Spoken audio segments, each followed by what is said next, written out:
கடகராசி வந்து 12 ராசிகளில் ரொம்ப ஸ்பெஷலான ஒரு ராசி தான். நீங்கள் பிறப்பிலேயே நிறைய யோகங்களை பெற்றிருக்கக்கூடியவங்க தான் கடகத்தில் பிறப்பாங்கன்னு சொல்லுவாங்க. அதுக்கு பல காரணங்கள் உண்டு. இப்போ தற்சமயம் வந்து இந்த மாதிரி ஒரு வார்த்தையெல்லாம் கேட்டுட்டு இருக்கிற கடகராசி என்பவர்கள் நம்ம அடிக்கக்கூட வருவாங்க.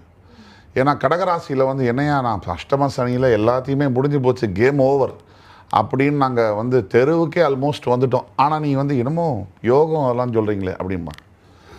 எப்போவுமே வாழ்க்கையில் எந்த ஒரு இதுவாக இருக்கட்டும், ஏத்தம் இறக்கம் துக்கம் இதெல்லாம் வந்து மாறி மாறி வந்துட்டே தான் இருக்கும். அதில் வந்து மாற்று கருத்து இருக்க முடியாது. தொடர்ந்து நல்லா இருக்கிற மனுஷனையும் தொடர்ந்து அவஸ்தைப்படுற மனுஷனையும் நம்ம பார்க்கவே முடியாது.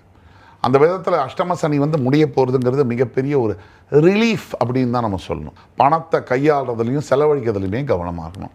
கடகராசிக்கு வந்து அஷ்டம சனி முடிஞ்சு போச்சுன்னு லெத்தார்ஜிக்காக கேஷுவலெலாம் இருக்க முடியாது. ரொம்ப கவனமாகவும் பொறுப்பாகவும் நடந்து கொள்ள வேண்டும். பரிகாரம் அப்படின்னு நம்ம சொல்லும் போது ஸ்ரீரங்கநாதர் சுவாமியை வந்து வழிபடுறது ரொம்ப யோகத்தை தரும். அதே மாதிரி ராமச்சந்திரமூர்த்தி அயோத்தியாவில் இப்போ 500 வருஷத்துக்கு அப்புறம் வந்திருக்கார். அவரை போய் முடிஞ்சால் வழிபடுவது, இல்லைன்னா வீட்டில் நீங்கள் வந்து சத்யநாராயண பூஜை கூட பண்ணலாம். ஒவ்வொரு பௌர்ணமிக்கும் நீங்கள் செய்யக்கூடிய சத்யநாராயண பூஜை நீங்கள் பண்ணக்கூடிய தர்மம் உங்களுடைய தலையை காத்து நிற்கும். மிக சிறப்பு. நால்வருமே கடக ராசிக்கு மிக சிறப்பான பலன்களை சொல்லியிருக்கீங்க.